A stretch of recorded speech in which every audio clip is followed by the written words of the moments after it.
भारतीय channel BBC Hindi ने भी भारतीय मीडिया और भारतीयों को झूठा करार देते हुए पाकिस्तान के JF-17 ब्लॉक 3 को राफेल से ज्यादा एडवांस और खतरनाक करार दे दिया है। बीबीसी की रिपोर्ट के मुताबिक पाकिस्तान के JF-17 थंडर ने ही 27 फरवरी 2019 को भारत का MiG-21 तैयारा गिराया था। जैसा कि आप जानते हैं कि जब से पाकिस्तान ने ब्लॉक 3 की प्रोडक्शन शुरू की है, उस वक्त से भारत की नींदें उड़ी हुई हैं, क्योंकि जिस तैयारे को लेकर भारत न सिर्फ पाकिस्तान बल्कि चीन को धमकियां दे रहा था, इसका तोड़ पाकिस्तान ने अपने ही बनाए हुए तैयारे से निकाल लिया है और यूं भारत के करोड़ों डॉलर्स जाया हो गए हैं। ब्लॉक 3 की प्रोडक्शन के ऐलान के बाद तो भारतीय ये मानने को तैयार ही नहीं थे कि पाकिस्तान का JF-17 ब्लॉक 3 हमारे राफेल से ज्यादा खतरनाक है। अब भारत के अपने चैनल बीबीसी हिंदी ने ही भारत को आईना दिखाते हुए पाकिस्तान के ब्लॉक 3 को राफेल से कहीं ज्यादा खतरनाक करार दिया है। बीबीसी हिंदी की इस रिपोर्ट पर पूरे भारत में मातम का समा है और तमाम भारतीय अब अपने ही चैनल को बुरा भला कह रहे हैं। एक सारिफ ने तो यहाँ तक कह दिया है कि बीबीसी ऐसी रिपोर्टिंग सिर्फ और सिर्फ इसलिए कर रहा है ताकि वो पाकिस्तान को खुश कर सके। बीबीसी की रिपोर्ट के मुताबिक ब्लॉक 3 में इस्तेमाल होने वाला रडार और मिसाइल सिस्टम भारतीय राफेल के मुकाबले में बहुत ज्यादा एडवांस होंगे और पाकिस्तान का नया आने वाला JF-17 ब्लॉक 3 भारतीय राफेल तैयारे से हर लिहाज से ज्यादा खतरनाक होने वाला है। बीबीसी का इस हवाले से मजीद क्या कहना था, आइए आपको सुनाते हैं। मगर इससे पहले अगर आपने अभी तक हमारे चैनल को सब्सक्राइब नहीं किया तो इसे सब्सक्राइब कर लें और बेल आइकॉन को प्रेस करके ऑल पे क्लिक कर दें ताकि हमारी हर नई आने वाली वीडियो सबसे पहले आप देख सकें।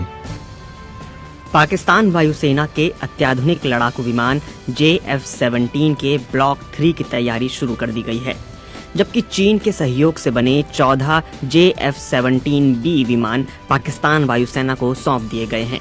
वायुसेना प्रमुख एयर चीफ मार्शल ने बुधवार को JF-17 थंडर के ब्लॉक 3 के उत्पादन का भी उद्घाटन किया है। पाकिस्तान वायुसेना के अनुसार ब्लॉक 3 का JF-17 विमान सबसे उन्नत मॉडल होगा। यह पाकिस्तानी वायुसेना को इस क्षेत्र में बदलती स्थिति में जवाबी कार्रवाई में संतुलन बनाए रखने में मदद करेगा। JF-17 ब्लॉक 3 4th जनरेशन के फाइटर जेट होंगे। पाकिस्तान वायुसेना के प्रवक्ता ने बताया कि ब्लॉक 3 JF-17 का नेक्स्ट वर्जन है, जिसमें नए रडार लगाए जाएंगे। इस वर्जन का विमान नए और आधुनिक हथियारों और मिसाइलों से भी लैस होगा। इलेक्ट्रॉनिक वॉरफेयर की क्षमता को भी हर कोण से बढ़ाया और बेहतर किया जाएगा। प्रवक्ता के अनुसार ब्लॉक 3 के विमान लगभग 1 से 1.5 साल में तैयार हो जाएंगे। रिटायर्ड एयर मार्शल मकसूद अख्तर का कहना है कि ब्लॉक 3 के JF-17 विमानों में एक्टिव इलेक्ट्रॉनिकली सेकेंडरी रडार होगा और बेहतर मिसाइलें होंगी। ब्लॉक 3 का JF-17 विमान हवा से जमीन और हवा से हवा में मार करने वाले हथियारों से लैस होगा। यह भारत के रफाल विमानों से भी बेहतर होंगे, बल्कि ब्लॉक 3 कई चीजों में रफाल से बेहतर होगा। यह वो विमान होगा जो रफाल का मुकाबला कर सकेगा। JF-17 ब्लॉक 3 पर लगने वाली मिसाइल और रडार रफाल पर लगने वाली मिसाइल और रडार से बेहतर हैं। इस संदर्भ में तो हम कह सकते हैं कि यह विमान रफाल से थोड़ा बेहतर हो सकते हैं। JF-17 थंडर लड़ाकू विमान पाकिस्तान के लिए इस वजह से भी बेहद महत्वपूर्ण है क्योंकि पाकिस्तान इसे खुद बनाता है। विमान का निर्माण, अपग्रेडेशन और ओवरहॉलिंग की सुविधाएं भी देश के अंदर ही उपलब्ध हैं, जिसका मतलब यह है कि पाकिस्तान को इस विमान की तैयारी के लिए किसी भी दूसरे देश की जरूरत नहीं है। AF थंडर विमान F-16 फॉल्कन की तरह हल्के वजन के साथ साथ सभी मौसम में जमीन और हवा में मार करने वाला बहुआयामी विमान है। यह विमान लंबी दूरी की मार करने वाली मिसाइलों से लैस है।